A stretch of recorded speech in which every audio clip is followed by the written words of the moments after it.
Hi there, everyone. How are we? Good afternoon. Good evening. Happy Friday. Hi, Patty. Good to see you, honey. So, Jennifer Gledhill is back in court today, and I thought we'd watch her hearing. It's about 20 minutes long. We missed you, Patty, while we were doing that other case. I know you probably didn't watch. You probably didn't like that case, or you might have already seen it. Um, but we are looking forward to seeing you next week when we do the Swan Boat Club case. Also today, Courtney Clenny was in court this morning, and I'm waiting for an update on that. I've got it pulled up. So we'll get to that after we do Jennifer Gledhill. Welcome in, Miss Amanda Page. Miss Laura, I hope you're feeling better today, honey. You're still running a fever. You don't even need to be here. I got this, girl. I got this. It's not like we're going to have a ton of people on. This impromptu meeting tonight. Hey, Alice, how are you? All right, we got about 11 waiting. Let's go ahead and get to this hearing from today.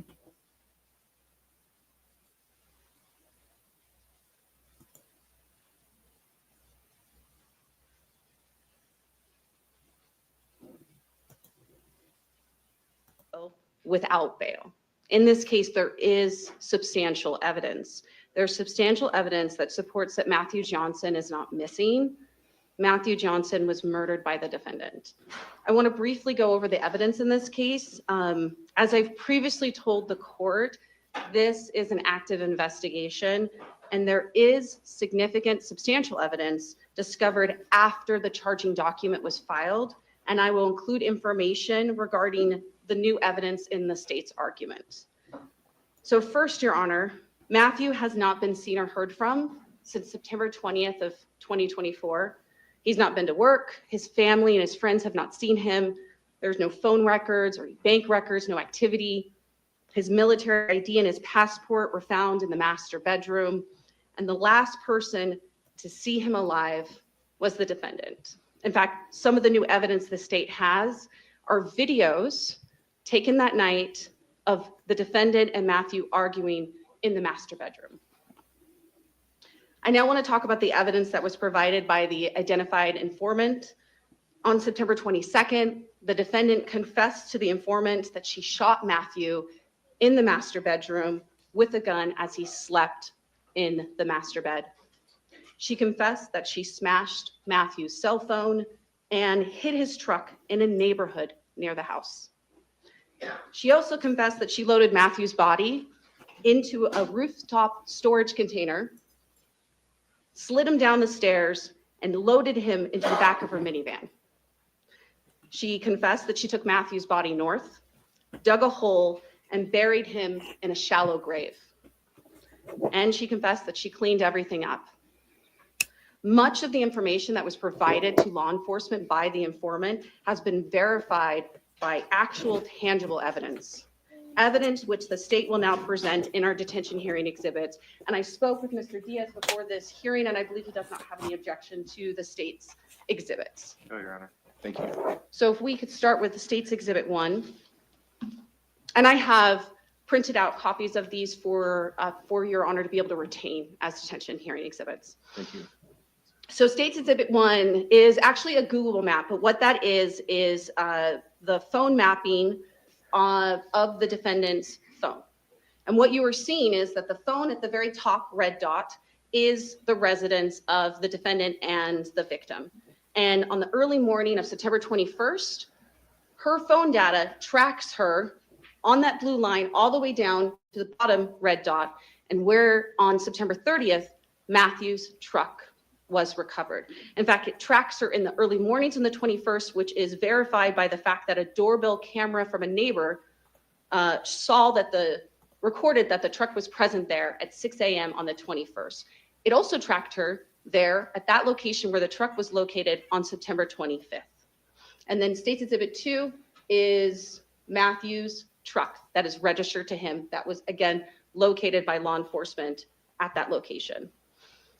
Now, during a search of the defendant's and Matthew's residence, the police observed the following: a new mattress on the master bed, a smell of bleach in the house, fresh wipe marks from the cleaning on the wall behind the master bed, and blood found in the carpet underneath the master bed and on the slats of the master bed. On State's Exhibit 3 is a cutout from that rug.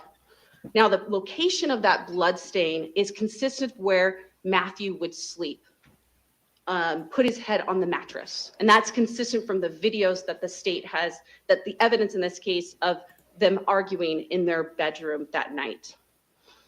Now, going to State's Exhibit 4, now that is Blue Star imaging that confirmed that it's positive for human blood. And in addition, DNA analysis has confirmed that that is Matthew's blood. And State's Exhibit 5 is also Blue Star imaging confirming that it's human blood on the slats of the master bed. Now I'd like to move on to State's Exhibit 6. This is the mapping of the defendant's phone on September 22nd. It shows her traveling up north. It also, during that time, she also turned her phone off for 2.5 hours. There's also videos that confirm that videos at different locations that confirm she's up north during this time. However, there is new evidence in this case. If we look at State's Exhibit 7, law enforcement did in fact locate that rooftop storage container with the assistance of the military in Davis County. It was located after a storm. We believe it floated from where it was concealed by the defendant. We go to State's Exhibit 8. State's Exhibit 8 is that same storage container. You can see that it was duct taped, but I want to note the specific design and the logo from that container. If we could go to 9. This is a screenshot recovered from the defendant's phone. And if we go to State's Exhibit 10, this is zoomed up close. You can see it's the same design, it's the same logo. We go to 11. This is Blue Star imaging from blood found, human blood found in that storage container. DNA analysis has determined that it's Matthew's blood. There is also additional evidence that has been discovered. We can go to 12. Now that GPS phone data, that tracking map that we showed on the previous exhibit, put the defendant at a specific location. A location that upon further investigation, it turns out the defendant discarded even more evidence. Law enforcement located the master bed foam mattress and pillows which were wrapped up in a rug from the residence. We can go to 13. Now 13 is that same rug, and that is the mattress pad and pillows, we believe, from the defendant's residence. If you could go to 14.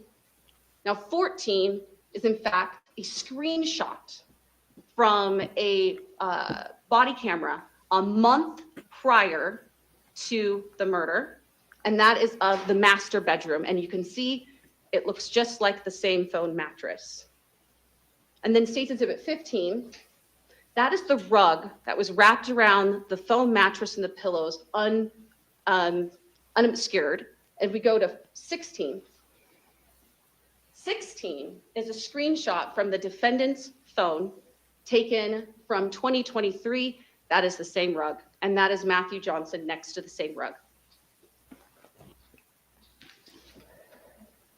Your Honor, I have no more exhibits, but I do have some additional information. There is right before the defendant reported Matthew missing, the informant recorded a phone call with the defendant. And rather than playing it here, I just want to summarize some points and what is recorded on that recording. In the phone call, the defendant apologizes for telling the informant about what happened. She tells him to not think of her as a monster and to remember her who she was before she opened her mouth. And the informant tells the defendant that he was frightened by what she had told him. And then the informant, and I quote, says to her, hypothetically, if the roles were reversed and I did something to someone and I told you that I carried it out, like you would be shocked and scared, wouldn't you? And the defendant responds, quoting, well, not if I deserved it. I always preached that I was like the Queen of Hearts in my past lives because I'm like off with their heads. I'm like, if we could just round up the scum of this earth and put them on an island or just kill them all, I could shipshape this country back into a good place.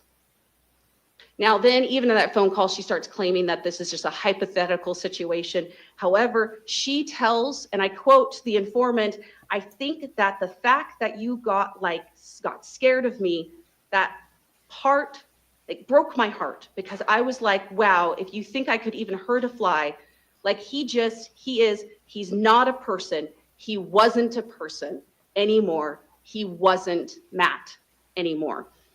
And what's key from that recording is at this point, Matt hadn't been reported missing, yet the defendant was referring to him in the past tense.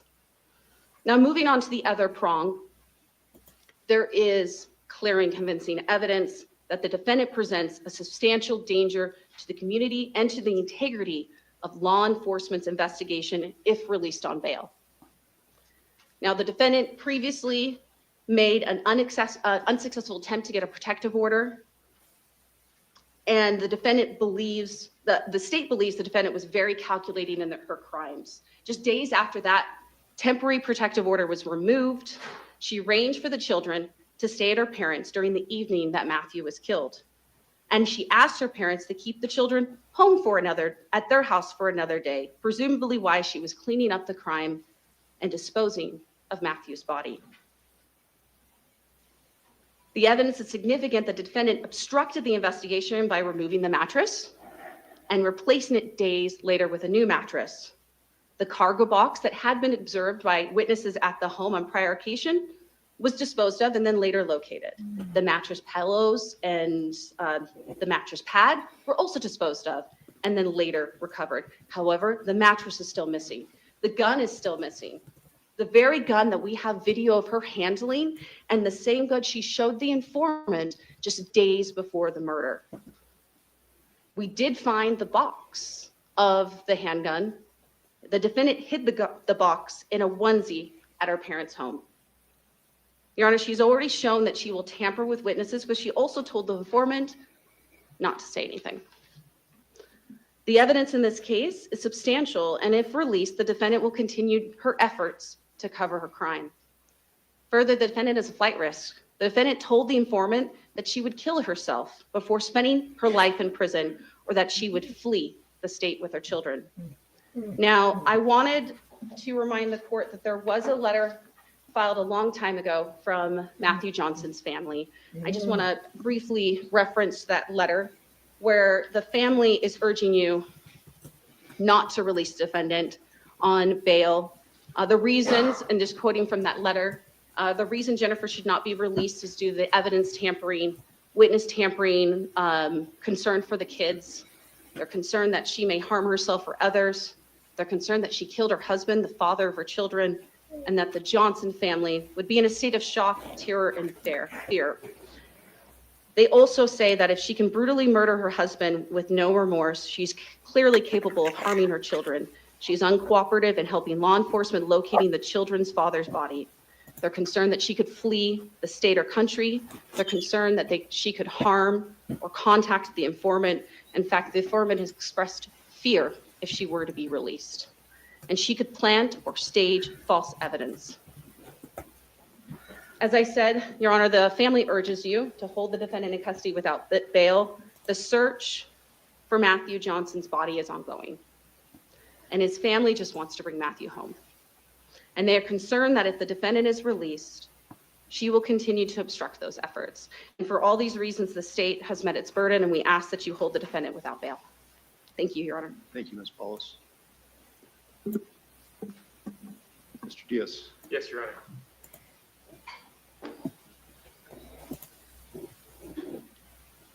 I think. Just really quick, I want to tell you guys. So this is the one where, yes, her parents did help clean up the crime scene. They put in a new mattress and everything. The neighbors saw them doing it. That's how they caught the parents. And they're still calling him as missing because they've never located his body. And he was a National Guardsman. So that might ring a bell to you guys as well. I thought they had already ruled that she could not have any kind of visitation with her children. So I'm kind of wondering if this is just, I guess today's a bail hearing, but I thought they'd already gone through this. All right, we'll go back to it. When you're looking at evidence, oftentimes when we're doing this job, you realize pretty quickly that there are oftentimes two sides to every story and explanations that if offered could make sense in different contexts. I think there's a lot of that here in this case. Now, getting to what the state has to show in order to maintain the no bail hold. As the court knows, they have to satisfy the substantial evidence problem. The two biggest factors that cut against the state's requirement of substantial evidence are the lack of a body and lack of a murder weapon. Mr. Johnson is a highly trained special forces officer with several tours of combat under his belt and is equipped with abilities your standard citizen simply does not have. These abilities and experiences give multiple explanations and possibilities that have nothing to do with Miss Gledhill as it relates to his disappearance. Further, Your Honor, the lack of confirming evidence, I would argue the lack of confirming evidence on items allegedly disposed of by Miss Gledhill is another cut against the state's requirement of substantial evidence. The state claims to have found a travel container Miss Gledhill allegedly used to dispose of the body, and that container contained, and going back to, the court had an opportunity to see what that container looked like.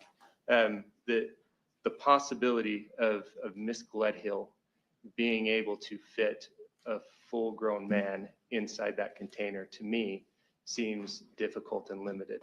And I do think it cuts against their argument of substantial evidence. Additionally, the state noted that there was DNA found within that.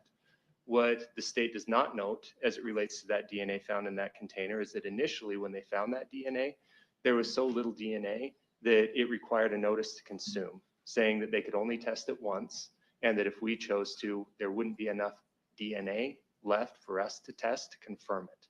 Now, they were able to do some things and they were able to save enough for us to test, but that's how little DNA that we're talking about is found in that storage container.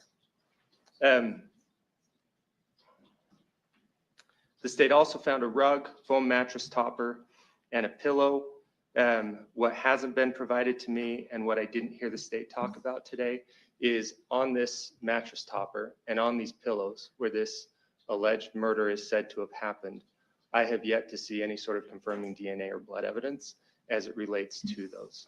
And it's the same thing with the rug. So even though those things are confirming of potentially someone, potentially Miss Gledhill, disposing of those things, it's not really on its face evidence of the murder, of the alleged murder. As it relates to the shallow grave, both Cottonwood Heights Police Department and the Army Reserve has searched all over the areas extensively with not only manpower, but also the use of drones. Still, no body, no weapon. The state brought up video of an argument that was had, but that's all it is video of an argument. And if we're bringing up the argument, I have had the opportunity to look at those. And there are moments where Matthew is incredibly aggressive with my client. As it relates to the conversation with her post-divorce filing partner, the statements as read provide not a lot of real context. These are kind of taken from different places. And again, it's not giving the court a full picture of what's going on in that conversation. As far as clear and convincing evidence, Your Honor, I want to start with the risk to flee. Between the time that there was about a week, 5-6 days, I can't remember specifically what it was, between Miss Gledhill's first interview with police, where they interviewed her, they executed search warrants, she knew exactly what they were looking for, and her actual arrest for this. If she were going to flee the jurisdiction, if she were going to commit suicide, she would have done it there. Instead, she went and hired an attorney. and chose to begin her battle to fight for her innocence. So I don't think that there's a risk to flee here, and I don't think that the court can find by clear and convincing evidence with that there is a risk to flee the jurisdiction. As far as creating a substantial danger to any other individual or the community, if the court believes there's substantial evidence to support the charges, there's not clear and convincing evidence Ms. Gledhill is a threat to anyone or the community.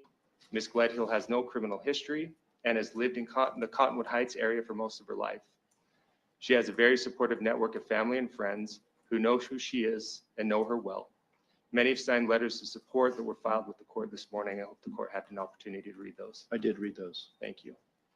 Further, there are conditions of release available to alleviate any concerns raised by the state. I know a lot of the concerns of the state relate to possible tampering of evidence, possible threatening of witnesses. My client is more than willing to engage and abide by whatever conditions the court deems appropriate. That includes protective orders, that includes GPS monitoring, and that includes all PR level 5 conditions. She has places that she can live so that there are people that she's around regularly. And so there are conditions that should alleviate the court in her not being a threat to anyone in particular, nor the community at large. So with that, Your Honor, we are asking that you release Ms. Gledhill. We're asking that you release her with ankle monitoring, with PR level 5 conditions, and allow her to fight this case on the outside. With that, does the court have any questions for me? I don't have any questions. Thank you. Your Honor. Your Honor, would the state have an opportunity just to respond briefly? You may. Yes. Your Honor, Mr. Diaz claims that there's so little DNA is just a misstatement of how DNA is tested. The DNA is swabbed off of evidence, and only half for the container, only half of the swab was needed to confirm that it was Matthew Johnson's blood on that container. The defendant is free to test. There's actually, we did not have to consume, and the defendant is free to test the other half. And as I indicated in my previous argument, serology also confirmed that it was human blood on the carpet and in the container. And we know Matthew Johnson's blood is on the carpet as well. And in regards to the container argument of whether or not Matthew Johnson's body can fit in there, we don't know what happened with his body. The only person who knows is the defendant. However, that is a perfect mechanism, the container, to slide down the stairs. And it's the state's theory that she didn't put it on the top. She was able to lift it up into the back of her van. And in the video that the state has obtained of the two of them arguing, at no time was Matthew Johnson at all physically violent, and there were no bruises on the defendant's body. Thank you. Okay, thank you. I appreciate the presentations today. Ms. Gledhill, your attorney, I'm sure, has explained this. It's been discussed here today. Under Utah law, anyone who's been arrested or charged with a criminal offense is entitled to bail as a matter of right, except with certain conditions. The court has to make certain findings to say that bail isn't appropriate. The state here has argued that there is substantial evidence to support the felony charges that have been filed here. And I agree that there is substantial evidence.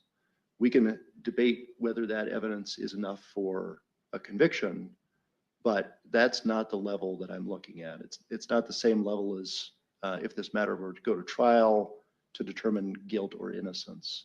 Substantial evidence is less than that. And I do believe that the state has presented enough evidence to meet that prong of the statute. The second prong is, can the court find by clear and convincing evidence one of several things? And one of the things that the state has talked about is substantial danger to an individual or to the community. And that's after I consider any conditions of release that I could potentially impose. And those conditions of release then could mitigate that danger. I do find by clear and convincing evidence that there is a substantial danger to an individual, that being the informant that the state has referenced, as well as to the community. I have considered whether any conditions of release would be appropriate and mitigate against those concerns. And I appreciate the suggestions that Mr. Diaz has given. But given what we are dealing with here, given the evidence that I've been presented with today, including the proffers, I don't believe any conditions can sufficiently mitigate against that substantial danger. So I do find that the state has met the burden under the statute to have the no bail hold remain. And that'll be the decision of the court today. So Mr. Diaz, how would you like to schedule this further? Your Honor, if we could go out 2 weeks. We can go to March 14th, 1 p.m. Perfect. Does that work for the state? It does. Okay, March 14th, 1 p.m. for pretrial conference. Thank you all.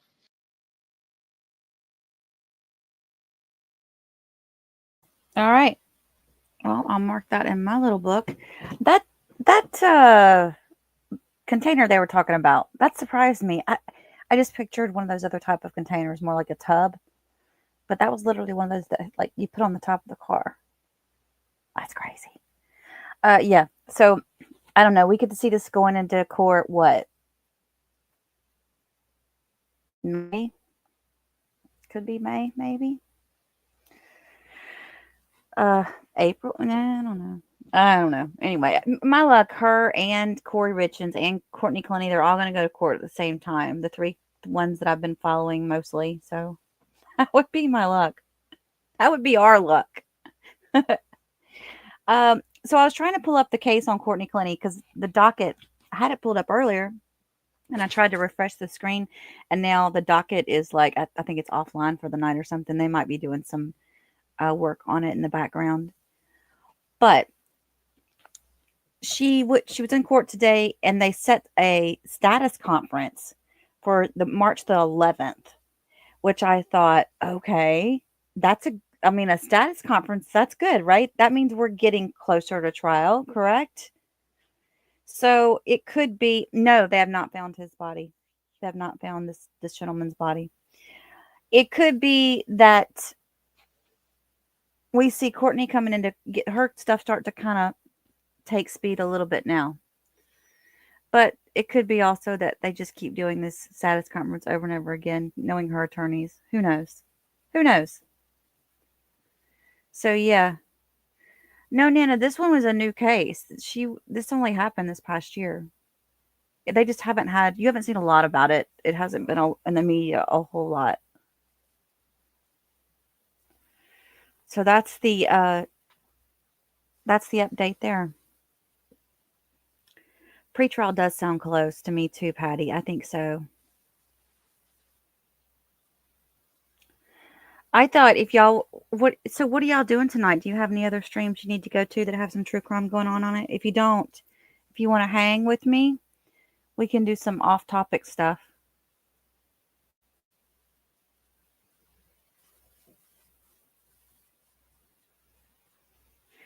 I put up today, you're very welcome. Yeah, they're still looking for him. They can't find him anywhere. Ben was like me. She's like, I got nada. Why can't they just get a divorce, Debbie? Why does everyone have to do this? I just don't understand it. I don't get it. And, a lot of times they'll say, oh, it's, they don't want to do the whole custody battle and all that. It's craziness. She was having an affair, though, and he found out about it. That's what broke the camel's back. But I don't know if he ever had an affair. I don't know if he did or not. But I know that they were trying to go through a divorce. And yes, of course, they always think they're going to get away with it. But then she doesn't turn her phone off. Hello. That's crime 101 these days. Girl, you either leave the phone at home or you take the battery out of it. Oh, that's one thing about us true crimers, man. If we ever needed to get away with a crime, God forbid, we probably would know better than most people how to do it. But, If it's not your phone, it's a video camera somewhere. It's a surveillance video somewhere. Like surveillance videos that you as a criminal cannot control. Neighbor's house, we got ring. I mean, yeah, it doesn't even have to be a business these days. It can be a ring phone, a ring camera from your neighbor's house.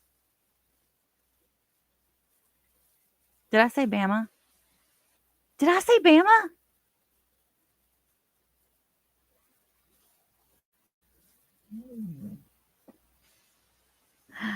Uh, Big Brother is always watching. And I remember, do y'all remember before they came out with like the ring cameras and a lot of the building surveillance? They were going off of the cameras on the at the red lights and stuff. And those were always so bad because you couldn't ever see anybody. They're really, really bad. Yeah, there were tons of them that they put together to trace Brooks and where he was going. That was so weird. It was so weird. Well, I thought we would do something different tonight if y'all don't have anything else to do. I put together something that I have this thing. I love RVs. Like I just love motorhomes, recreational vehicles. This is just since I was little, we always had a motorhome and we would go travel and stuff. That's how we always took vacations. And so I thought it would be fun to watch, like for us to look at some of these walkthroughs on these because they've come so far and they're so cool, you guys. Some of the ones that they have now. So I trimmed some of this back.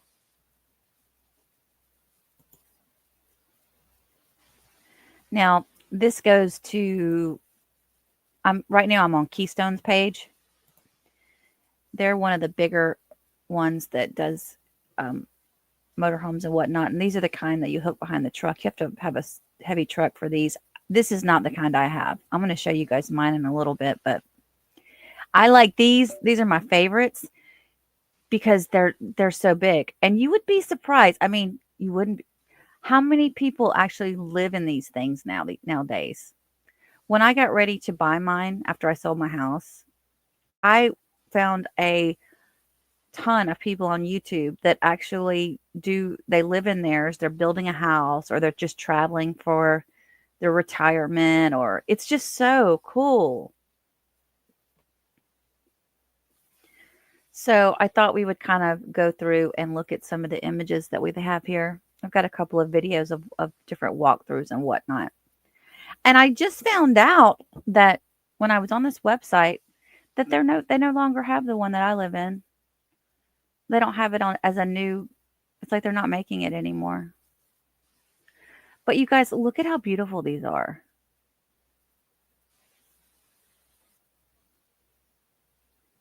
Yeah, maybe it is COVID, Louise. I mean, if you haven't looked inside of an RV in a while, you're going to be like, holy crap. They look so nice now. Now, this is like what regular ones look like nowadays. This is a more expensive one because of its size, but almost all of the RVs these days look this nice on the interior. Unless you go with something like tiny, it's just practical. They have like the more practical kind, I guess, that are just tiny, but they're just so cool. And they've quit doing a lot of them have quit doing the carpet, which is awesome.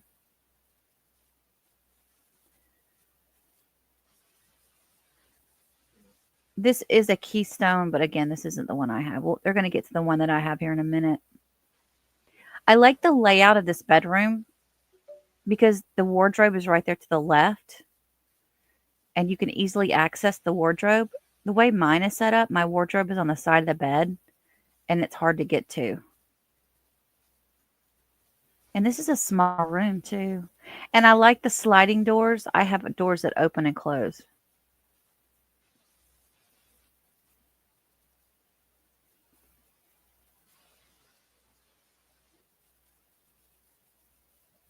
But yeah, everything about these fifth wheels, they're just a little bit bigger.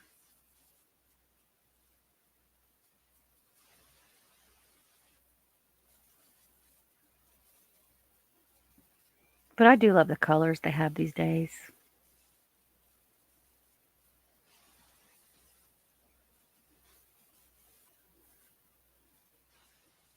What I found out about this one is it's got a back door. See how it's got the back door in the very back? I was trying to look up there, but I couldn't get up there and that with this viewer. So it's got a side door and a back door. That's weird.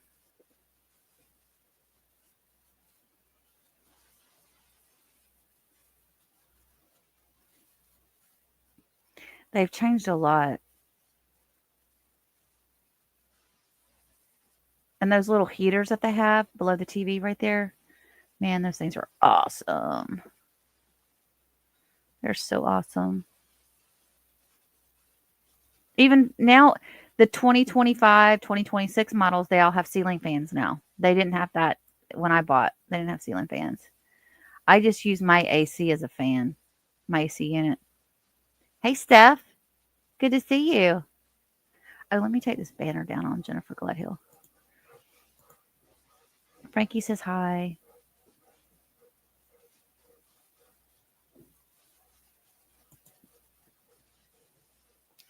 It really is glamping.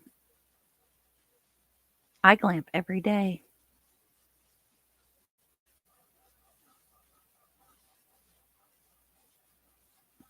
I thought I trimmed this out. My bad. I think I'm looking at the wrong one. Hang on.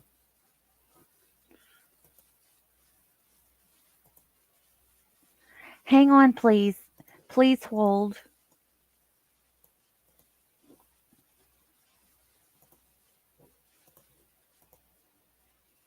Yeah, I was showing y'all the wrong one.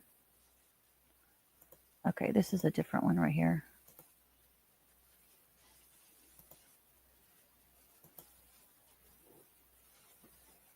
Look how big the refrigerators there are in some of these. I'm like, holy crap. They still have really small stoves, though.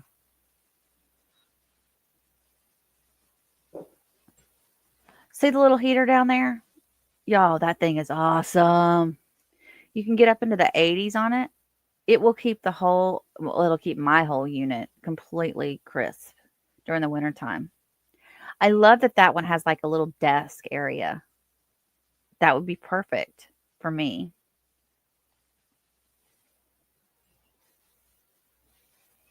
And I'm not into mirrors, but I like the mirror on the closet door. And I've noticed that the closets, they seem to be more spacious. Looks like it's long, hanging. So you can put your shoes or whatever on top, and then you've got that long space to hang. See that how short that is? A lot of them have too short of a hanging space on them. Yeah, this is a larger sized one. These are the sizes that a lot of people live out of, the fifth wheels. And when I say, I'm talking about like families or whatever.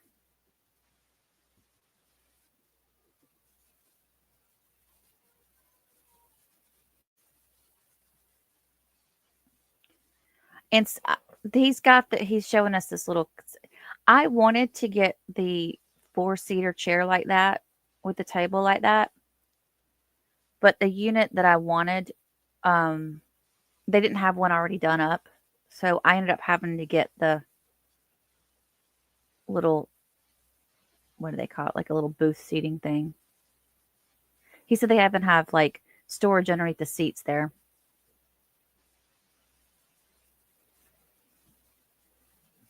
There's storage if you look straight ahead, there's storage next to the couches. There's little areas right there where you can store stuff. They've got storage up top. See, to me, that's the biggest thing. It's the storage that is so vital in these because, I mean, especially if you're just going to move into one.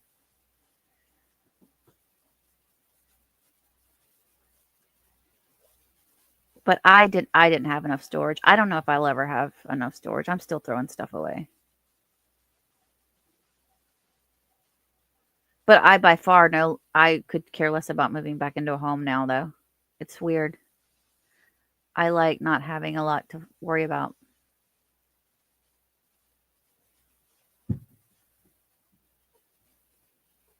But yeah, all of these fifth wheels, they have like really oversized kitchen. Now, I have that same size TV right there that swivels, but I don't have the storage in the back. That's pretty cool, the storage area.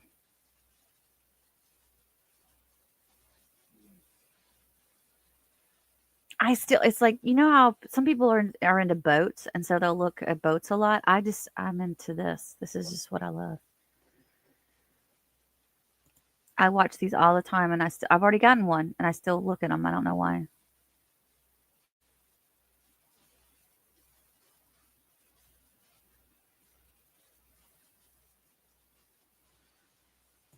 Which link you want, Laura?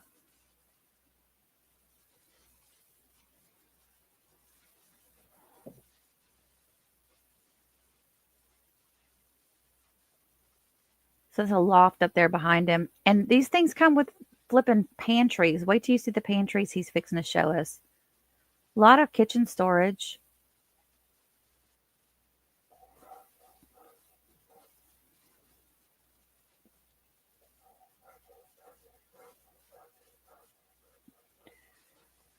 That's the pantry, but he said that you could take some of these like you could take some of them out and then have like a broom storage closet and stuff like that.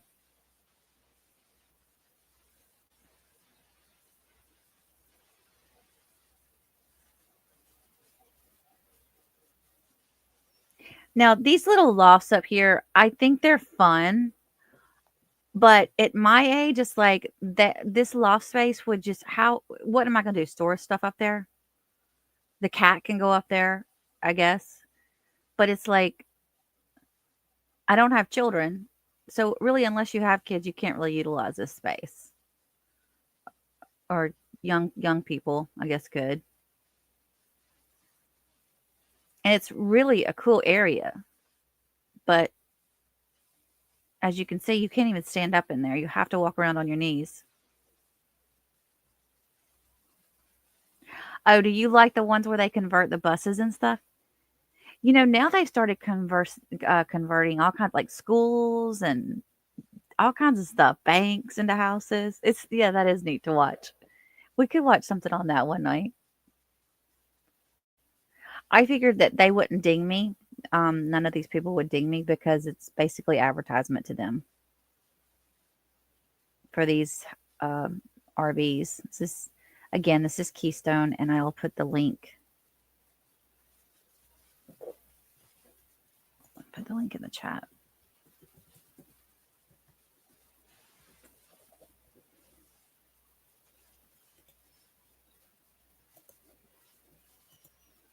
Probably need to put it in.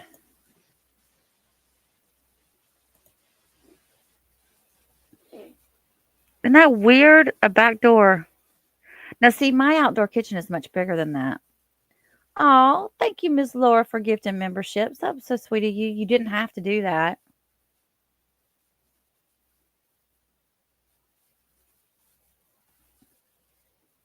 Oh yeah, I saw the one with the malls, Patty. I was like, okay, that makes sense.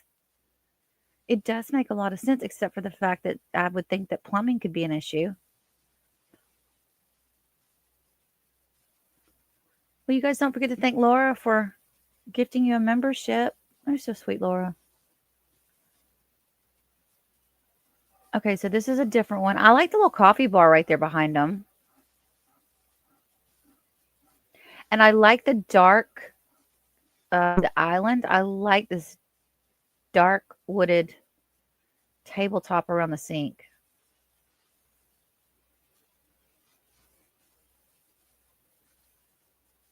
A couple of old fire stations converted into homes. Oh, I bet that is cool as heck. With the pole and everything. I bet that is super cool.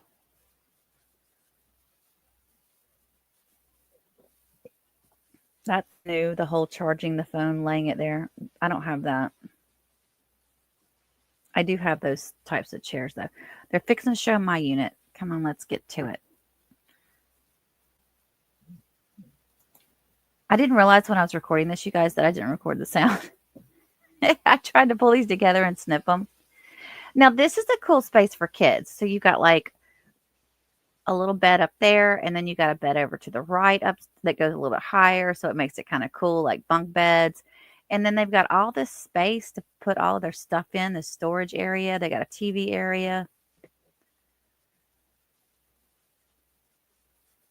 And they've got their own bathroom back there. They got a little couch. So 3, it sleeps 3, 4. No, this area would sleep 4 because the couch comes out into a bed too. Probably sleeps 6, more than 4. And then again, they've always done these back bathrooms that go out to the outside. And I guess their thought in that is so that you can, like, if you're coming in from being dirty outside or swimming or playing or whatever, it's like just like a mudroom area. I guess that makes sense.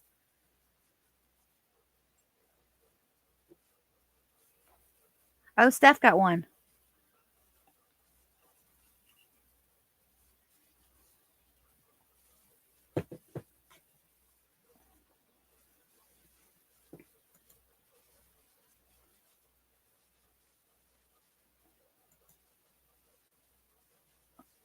Okay, Laura, that was that first one we looked at. It was the avalanche.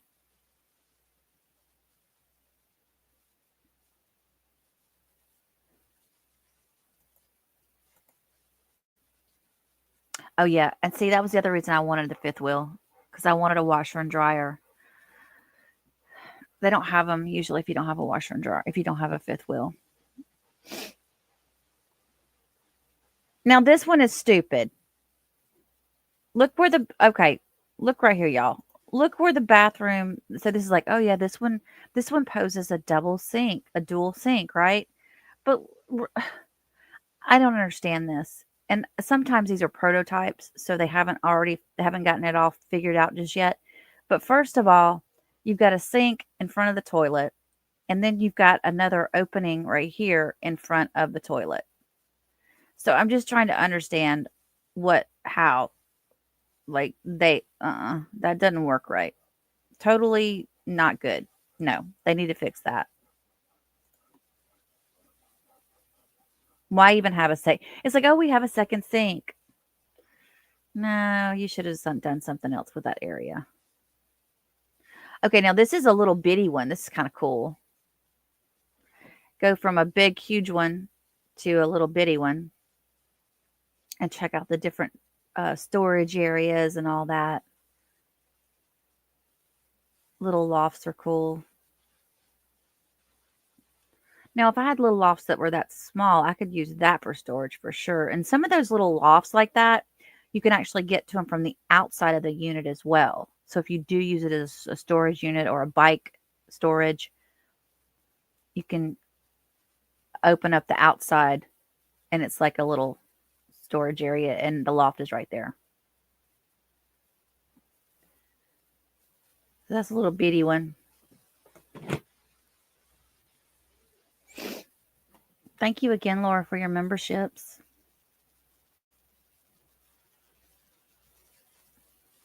We're fixing to get to mine here soon.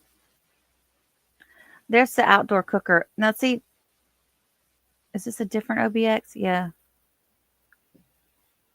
I will tell you, too, most of these newer RVs, you guys, if you've not been in one in a while, they have the tankless water heaters. I never run out of hot water unless I run out of propane. They're awesome. It's not like it used to be. I thought that was cool. So you got 2 different kinds of screens there, or blinds. All right, let me just get a little bit more. I'm going to show y'all mine.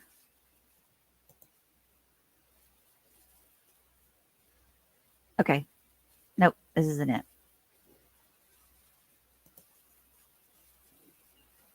This is an Outback, but it's not the same as mine. Look at how big they get, you guys. I do like the kitchen like that because I think it makes it look way more open. And while you're cooking, you can watch out, see everybody out there. Louis says, pull it together, Kerry. And again, another little office space. I wish I had that in mind. I had to create my own.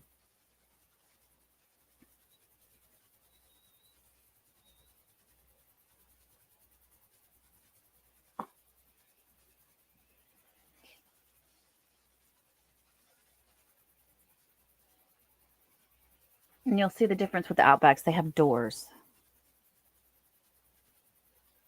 This is just like my bathroom. It's just different colors. The bathroom is not one where you can get dressed, do a whole lot in. You basically get in and out of the shower and you go to the bathroom. You get dressed somewhere else because it's just too small. But yeah, I do. And I like that little island right there. That's kind of cool. I like the way they did that one. That one's different.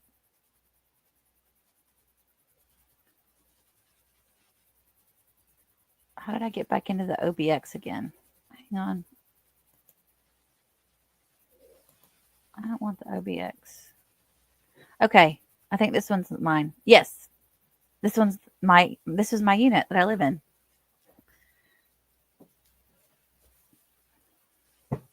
Okay, first I want to show you guys my outdoor kitchen and how much nicer it is than the other ones. You've got a regular size small fridge. You've got cabinets, pull cabinets underneath the fridge. The one underneath the sink doesn't pull out. And then next to that, you have your pull out stovetop. And so you could cook on that. And then you still have on the other side of the sink, you have a tabletop to put stuff. And behind there, you've got a connection for cable TV if there was cable involved or whatever, and also enough to put up a TV.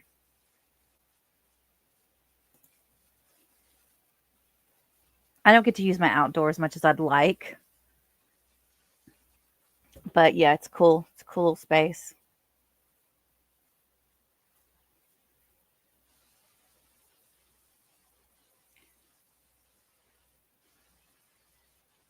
That's the only outdoor storage I have right there. Because it is a toy hauler, mine is, and you'll see why. He's going to go in through the back. So the reason I got this one was because of this toy hauler area.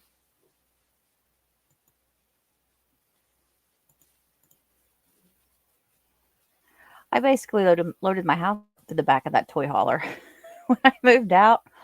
And I have turned this area right here that you're seeing. This is my office now. That seat flips up. And I use the top bunk here that they have as a bunk. I use that to store. I have different stuff I store up there. But I have a table and an office chair and everything in this area. But this is pretty much exactly like my unit. Colors, everything. It is nice. And I got a brand new one because I said, I'm going to sell my house. I'm going to buy me something nice. I'm going to get something nice. And yeah, I love it. Those, see how I've got the little cute cubby, what do you call them? Little diner seats. I hate those. They're not comfortable at all.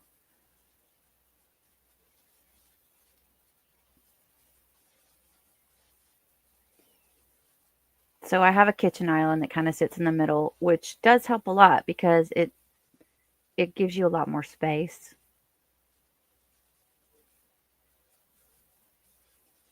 But I don't have a ton of storage. That's the only thing.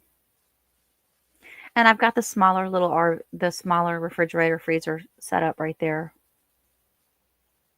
But those chairs, those pull-out chairs are very comfortable. Very comfortable. Now see, right here, let me show y'all something. This is so stupid that they did. So this wardrobe that you're looking at to the left here, this is actually an extension. It extends out, right? I do too. I love the colors too, Debbie. That's why I was like, yeah, I love these colors. This wardrobe alone is one of the extension. It extends out. So once you get parked, it's not in the way. However, down here below, like right here, there's all of this. It's like a carpet area that covers up a bunch of stuff, like wheels and things like that underneath the RV. So it's hard to get to this little the best cabinet in the whole flipping place to hang my clothes. It's so hard to get to. So it's kind of annoying. But yeah, I like having the little cubby holes right there for whatever I need. Like, and there's plug-ins on either side, so I can put my phone in there. And then both of these with the mirrors on either side, those pull out and they're hanging units. Now, this guy didn't do that great of a job of showing this one, but I'm going to show you guys one more thing. Okay. Wait, shoot. Hang on. Where was it at? The heater that I was telling y'all about. Heater is amazing.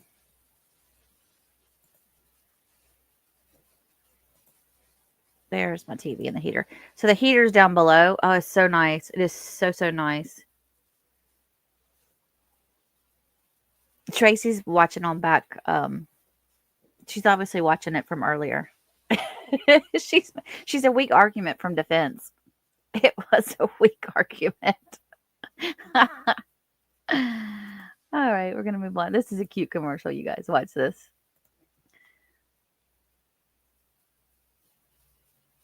I love Aussies. They're so cute.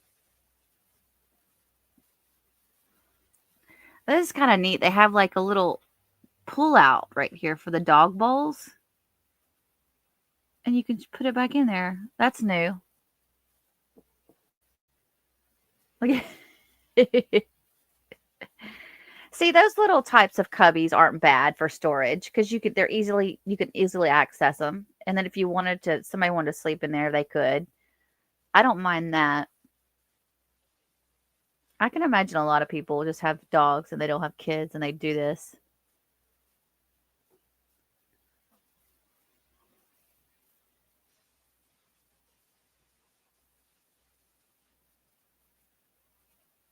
Now, this is a lot like mine. This was one that I actually was looking into and trying to decide if I wanted to get this one or mine. Because this one is but this one is different because it's a wheelchair accessory where mine's more of a toy hauler. So the ramp is in the front. And that would have been my office area. But after looking at everything really closely and going through the interior of the unit, you give up a lot of storage space to have the more wider opened area that's handicap accessible. So I decided not to do this one. But I do like the way the toy hauler area takes up less, because you could probably still drive like a four-wheeler up into there. It's big enough to do that. I think on mine you could probably drive a golf cart up in, It's pretty much the same unit, it's just different layout. Kitchen's not had a lot less kitchen space. Like so they did away with the kitchen island more or less. Oh, hold please. My sister's calling.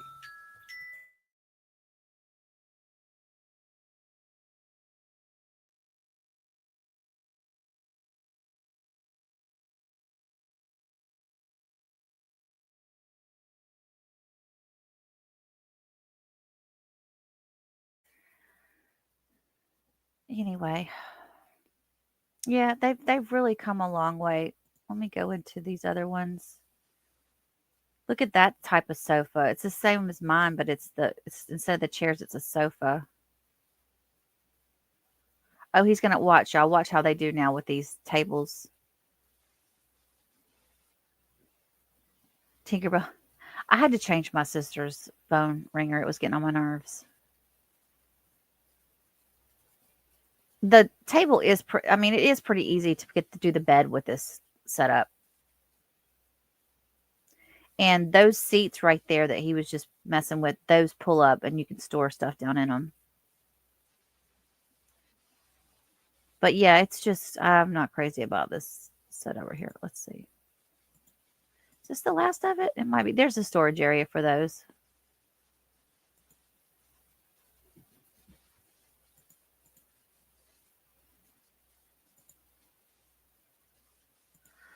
All right. Well, that was our. Oh, wait, one last one. I wanted to show y'all this one. This is a 2025 or 2026 coming out. It's different. It's completely different.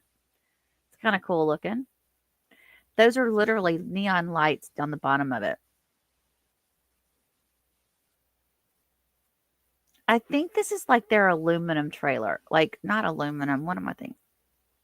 Hey, Michelle. We've missed you too. Where have you been, girl?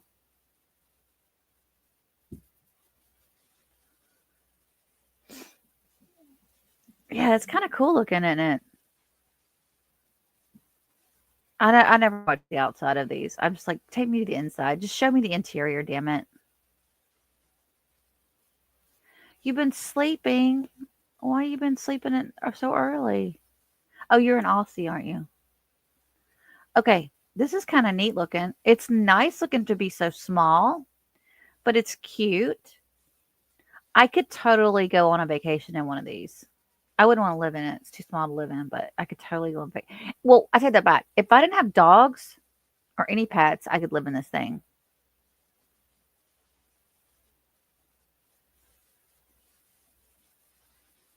She's across the pond, is she? I forgot.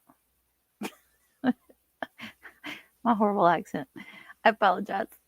It's got a pretty doggone big refrigerator and freezer for such a little small RV. And then that bed down there folds out into it. It's like they call it a Murphy bed. I think this is the type that my sister and her husband wanted to get at one point in time. They just didn't do it yet. I think they've changed their mind since I moved in. Down under.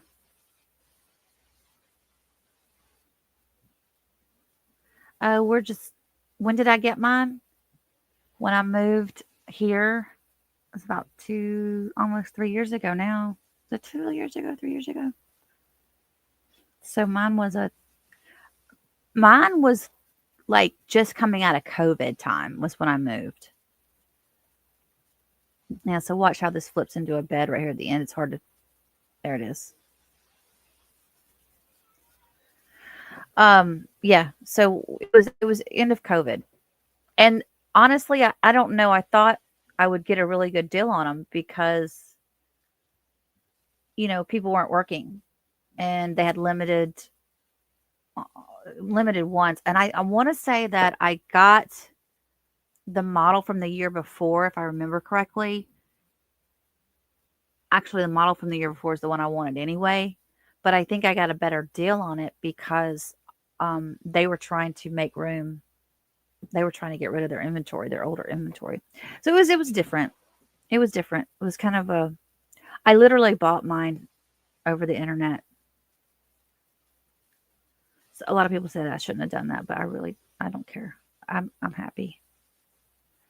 I guess that's all I have for you guys. I have nothing else good to say. I'm without words tonight. It's only 7:30 my time on a Friday, and I've got nothing. I got nothing. What are you guys doing this weekend? I might come on this weekend. I don't know. I might come on, and I don't know what time. I know there's a lot of people that go on Saturday nights. I might do Saturday night. I might do Saturday afternoon. I don't know. We'll see. I'll try to give you guys at least a good hour's notice. I'll put a thing out to everybody. Well, thank you guys. Have a wonderful weekend. And if you didn't watch that Juror Speaks thing that I put out this morning on the Apple River case, go watch it. It was pretty interesting. All right. Be good. I will talk to y'all very soon. And if you miss us this weekend, don't forget, next week we're watching the Swan Boat Club trial. All right, Laura, go get some rest, Laura. I know you don't feel good, honey. Talk to you soon. Bye.